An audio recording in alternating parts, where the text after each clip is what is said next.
प्यार से कहना धन्यकार जी। आज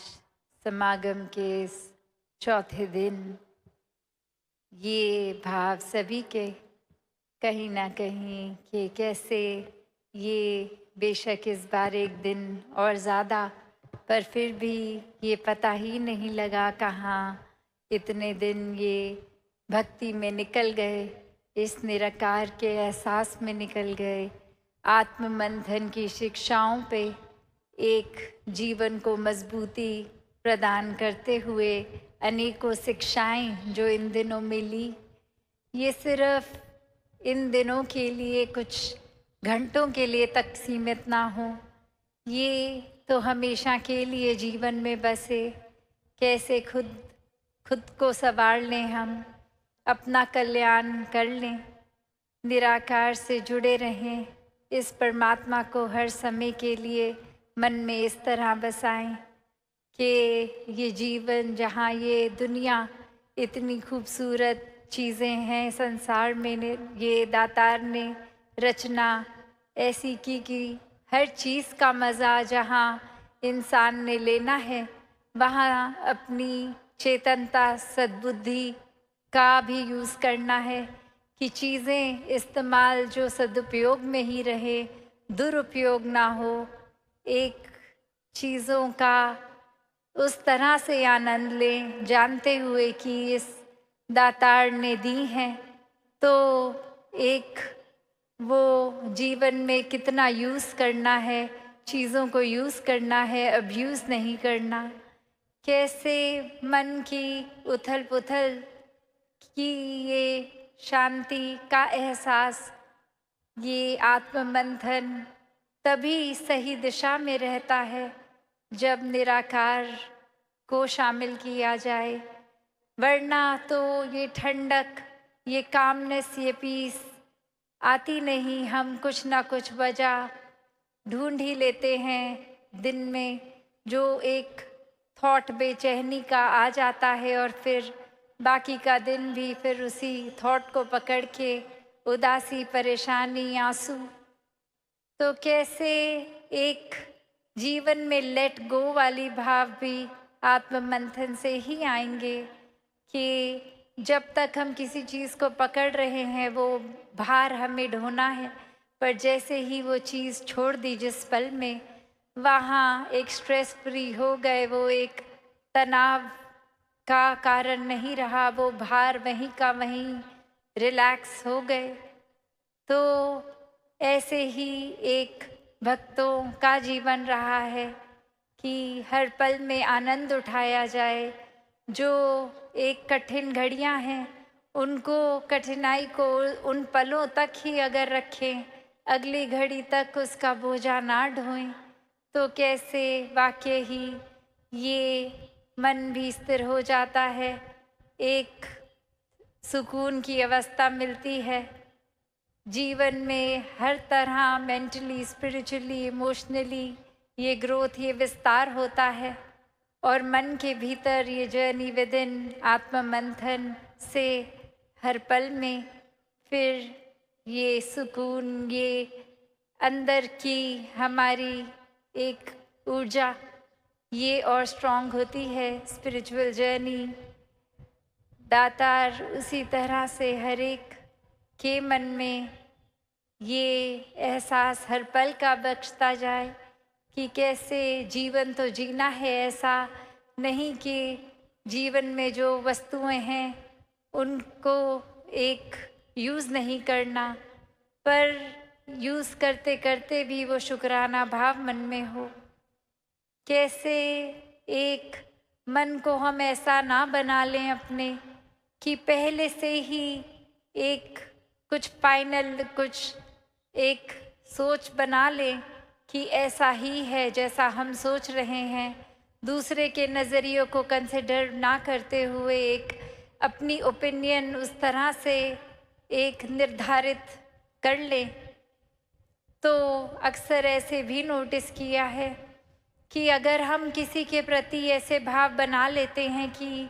ये इंसान हमारे बारे में अच्छी सोच नहीं रखता, तो अगर हम किसी कमरे में जाते हैं जहाँ वो इंसान किसी से बात करते करते और अचानक हम एंटर करते हैं, तो वो चाहे वो देखते हैं हम नज़ारा कि वो एकदम चुप हो गए हैं वो दो व्यक्ति, तो सबसे पहली सोच क्या जाती है, ये ज़रूर मेरे बारे में ही चुगली कर रहे होंगे, ये निंदा कर रहे होंगे, और अब सामने में आ गया तो कैसे अब वो अपनी बात कंटिन्यू करें, मेरे सामने तो मेरी बुराई नहीं करेंगे। पर हकीकत क्या है कि ये चाहे वो बिल्कुल अपनी कोई नॉर्मल कैजुअल बात कर रहे हों जो उस इंसान से रिलेटेड भी नहीं है बात, बस कोई हंसी की बात हुई और कुछ आगे बोलते ही हैं तो वो एक आउट ऑफ रिस्पेक्ट कि कोई नया इंसान आया है तो उसको भी एक ऐसा वेलकम फील हो, उसको भी शामिल किया जाए, तो अपनी बात वहीं की वहीं रोक दी और ध्यान आगे और वो मुस्कुराहट उस तरह। तो ये बात नज़रिए की है कि कैसे हमने खुद ही सोच लिया, खुद ही फाइनल कर लिया, अपना डिसीजन खुद ही ले लिया, दूसरे फैक्टर्स ये कंसिडर भी नहीं किए और बस स्टैम्प लगा दी ऐसा ही है। और वो खुद को सही प्रूव करने के लिए वो एक्सपीरियंस को भी उसी नज़रिए से, एक उसी लेंस से देखा गया जिसने और ज़्यादा ये पक्का कर दिया कि देखो मैं तो कितना सही सोच रहा था, वो पक्का इंसान मेरे बारे में खराब ही सोचता है और आज साबित भी हो गया है। तो ऐसा ही ये आज समागम के कितने दिनों से महापुरुष आईना इस शीशे का उदाहरण देते जा रहे हैं। तो बात वही कि हमारे अंदर जो है हम बाहर भी वही ढूंढते हैं, हम संसार में भी वही ढूंढते हैं। कैसे अगर एक अंदर हमारे इरिटेशन है, एक तनाव या एक परेशानी, ये चिड़चिड़ापन है, तो फिर कोई भी चीज़ ठीक नहीं लगती। एक इंसान अगर किसी बगीचे में भी जाए तो एक फूल को देखेगा तो भी बोलेगा अरे ये क्या ही है, इतने कांटे इतने कांटे। और वहीं एक इंसान अगर खुश मिजाज, एक दिल को दुरुस्त, एक सही तरह से सोच रख रहा है, सद्बुद्धि से हर नज़रिए से देख रहा है, तो वो उसी फूल को देखे करेगा अरे वाह, इतनी खुशबू, इतने रंग, इतनी कोमलता, और हाँ कांटे भी हैं, वो भी कितने ज़रूरी थे, ये तो फूल की प्रोटेक्शन के लिए ही हैं, वरना तो कोई जानवर आए और फूल खा ले, ये डिफेंस ही है फूल का कि वो जानवरों को दूर रखते हैं। तो ये दातार ने कितना अच्छा बैलेंस बनाया है कि फूल भी हैं, कांटे भी हैं, एक उपज ही फूल और कांटों दोनों की ज़रूरी एक साथ थी, तभी ये रूट ने, ये मिट्टी, पानी, सब ने वो बीज में ऐसी उपज करी। तो कैसे फिर एक ओवरऑल एक लार्जर पर्सपेक्टिव, अपने मन को विशाल, ये दृष्टि को विशाल, एक होल पिक्चर जिसको बोलते हैं कि वो नज़रिया, एक इतना ज़्यादा ब्रॉड माइंडेडनेस का, ऐसे ये एक तंगदिली करके खुद को संकीर्णताओं में नहीं भागते, एक बांधते भक्त, कैसे अपने जीवन में फिर हर कोई यही नज़रिया रखता है कि बेशक अगर हमारे कोई अंदर ख्याल आया है तो वो उसको डिसमिस नहीं करना, वो ख्याल आया है तो उसके बारे में ज़रूर सोचना है, एक सोच कर ये कंक्लूजन कि क्या अब इस ख्याल को मैंने और एक्सपेंशन देनी है, या ये बहुत ही उस तरह का ख्याल है जो अननेसेसरी है, ये अगर इसमें मैं सोचने के लिए और टाइम एंड एनर्जी लगाऊं तो ये फिर एक प्रोडक्टिव नहीं रहेगा, ये मेरा भी मन बुझा देगा, एक उसकी बजाय नेगेटिविटी के एक पॉजिटिव चीज़ को फिर मैं सोचूं। तो ये चुनाव, ये चेतनता का इस दातार के आश्रय अगर हो तो वाकई ही ये आत्म मंथन में सही दिशा ही ली जाएगी। कैसे फिर हर कोई एक सिर्फ अपने ही ख्याल तक नहीं, एक आसपास भी अगर कोई उस तरह का ख्याल रखे जो मन को थोड़ा लो फील करवाए, तो भक्त तो हर समय उसी टाइम करेक्शन करवा के ये एक ऐसा बोलेंगे कुछ कि ये दातार से जुड़ता हुआ एक इशारा करते हुए वो फिर ख्याल भी बिल्कुल ठीक दिशा ही चले जाएंगे। एक मन वापस फिर सही रास्ते लग जाएगा, ये अपलिफ्टमेंट हो जाएगी मूड की भी। तो ऐसे ही भावों से संत हमेशा से युक्त हुए हैं कि अपना भी कल्याण हो और सामने वाले का भी। कैसे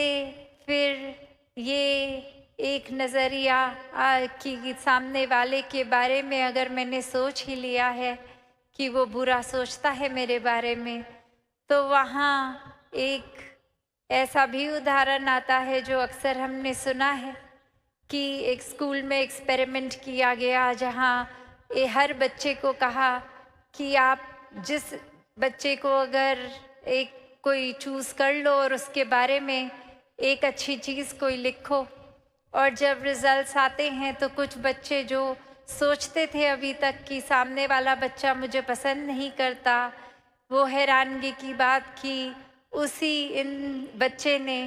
इतनी अच्छी बात लिख दी कि मेरी ये क्वालिटी से उसने ये सीखा। और वहीं अपना ये फिर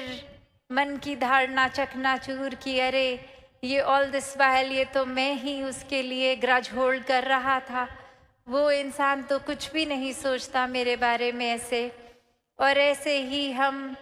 अपनी फिर मन पे मट्टी चढ़ा लेते हैं किसी के प्रति। तो ये आत्म मंथन करके ये मिट्टी साफ करने का भी टाइम है। कैसे फिर हर समय एक अगर कुछ बात है भी मन पे तो वो रिश्ते टूट भी रहे हैं, बिखर भी रहे हैं, तो ये समय एक अहंकार को छोड़ के एक दूसरे के प्रति ये दिलों से दिल को जोड़े जाएं। ये माफ़ करना और माफ़ी मांगने का समय है। कैसे फिर हर एक को अपनाने की बात, ये एक्सेप्टेंस की बात। तो जहाँ ये समागम हर किसी ने आनंद भी लिया और जो नहीं भी आ पाए वो भी एक भाव रूप से तो शामिल रहे। हर एक की सेवा, चाहे वो पंडाल पहुंच पाए नहीं पहुंच पाए। कैसे हर एक ने जहाँ एक हर्षोल्लास से कुछ समय पहले से सेवाएं शुरू करी और अब समागम के बाद वो वाइंड अप सेवा का भी रूप होगा, जहाँ एक काफ़ी महापुरुष अपने घरों को चले जाएंगे पर फिर वो कुछ रुक कर ये एक ऑर्गेनाइजेशनल पॉइंट ऑफ व्यू से चीज़ों की संभाल भी करनी। तो भाव वो उत्साह का जितना पहले उतना भाव में, क्योंकि भक्तों के लिए तो सेवा सेवा ही है और ये हर एक के लिए भी एक इशारा संकेत कि जितना समागम पे पहुंचने की एक्साइटमेंट और खुशी, अपने घरों में भी उसी एक्साइटमेंट से वापस जाएं कि अब इतना कुछ सीखा है, उसको पूरा साल, पूरा दिन, पूरा रात, पूरी ज़िंदगी इम्प्लीमेंट करके वो खुशी में सिर्फ इजाफा ही होता रहे। तो ऐसे भावों से युक्त हो। और जहाँ भी अनाउंसमेंट्स भी सुनी कि ये अब दासी की पर्सनल एब्सेंस जो 5 महीने आप सबके बीच में नहीं उपस्थित हो पाई, तो जैसे एक स्टूडेंट होता है जब एब्सेंट होता है तो उसके बाद वो कवर अप करना पड़ता है पढ़ाई को, तो अब वही भाव कि आप सब ने और दातार ने कैसे वो एक शरीर की रिकवरी भी कर दी, तो फिर ये जगह जगह आपके चरणों में पहुंचा जाए ये टूर्स, ये NYSS, ये समागम, ये उस रूप में फिर से एक गति और पहले से भी ज़्यादा तेज़ की जाए। तो हर एक को जहाँ ये समागम भी मुबारक, कल भी उस तरह सुबह ही जो नहीं भी पंडाल आ सके तो वो सुबह के समय दासी सबके टेंटों तक पहुँचने का प्रयास।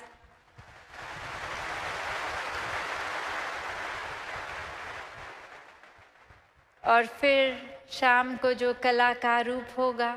वो भी भक्तों का एक संदेश उस रूप में भी। तो ये भाव वही कि समागम हर एक का है, हर एक ने इसमें हर तरह से एक पॉजिटिव कंट्रीब्यूशन करी, ये सिखलाई सीखी। और वो सिर्फ अपने तक ही नहीं, एक अपने से शुरुआत तो ज़रूर करनी है पर अपने तक ही नहीं, ये सच्चाई का ये निराकार को हर रूह एक पहचान के एक अपना कल्याण कर ले अपने जीवन में। फिर अच्छाई ये संदेश को स्वयं जीना है और चलते फिरते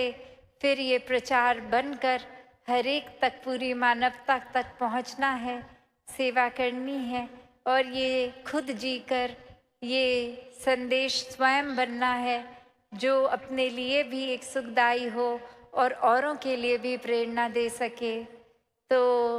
दासी इन्हीं शब्दों से आपसे आज्ञा लेके इस रूप में की समागम की तो समाप्ति, पर ये समागम हमारे दिल में हमेशा के लिए ही बस जाए। ये भाव समागम का ये जो एक मन अंदर मन के एक ये फेस्टिविटी वाली फील, एक खुशी, एक हर तरह से जो भाव आता है कि कैसे अब घर का भी कुछ किसी को ख्याल नहीं कि बस अब आ गए हैं समागम या टीवी पर देख रहे हैं, तो इतनी मन में फुलफिलमेंट लगती है। एक लगता है जो स्पिरिचुअल आध्यात्मिक पहलू हमारा पीछे भी रह गया था वो फिर से एक तरह से नए सिरे से एक फिर से किक स्टार्ट हो रहा है। तो ऐसा मन में कुछ दिनों के लिए नहीं, हमेशा के लिए ये ऊर्जा बनी रहे। दातार कृपा करे ये अब से हर एक के जहाँ पहलू अगर सेवा सुमिरन सत्संग के कमज़ोर भी हो रहे थे, ये स्वयं ही आत्ममंथन से हर एक को और ऐसा दिल करे कि ये पहलू और मजबूत होते जाएं और जैसे जैसे ये होते भी रहें, एक संसारिक रूप में अपनी रोल्स एंड रिस्पॉन्सिबिलिटीज़, काम काज, घर परिवार, हर पहलू भी उसी के साथ साथ एक बैलेंस्ड रूप में बहुत खूबसूरती से हर कोई निभा सके। साथ संगत जी प्यार से कहना धन निरंकार जी।